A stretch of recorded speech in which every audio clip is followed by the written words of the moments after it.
I've been attached with the feeling of now waking up with you by my side.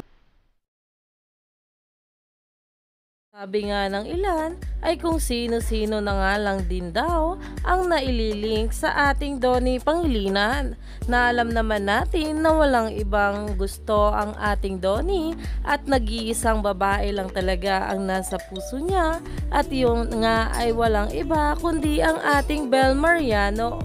Pero eto nga guys, ang pag-uusapan natin ang ginawa ng TikTok noon ng ating Donnie Pangilinan na si Bel Mariano nga raw ang nagturo. Narito nga guys sa nasabing video. Dito naman guys ang behind the scene na kung saan ay sumasayaw nga itong ating Donnie at Bel, na kagaya nga nitong sinayaw sa naunang video.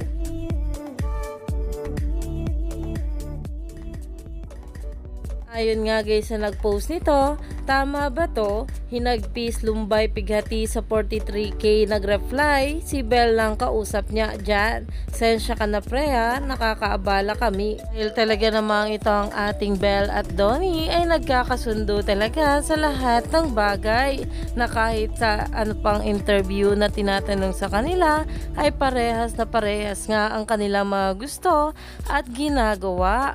Kaya naman talagang bagay na bagay nga itong ating couple na sila Donnie at Bel. Kaya stay tuned lang tayo for more updates sa ating Don Bel.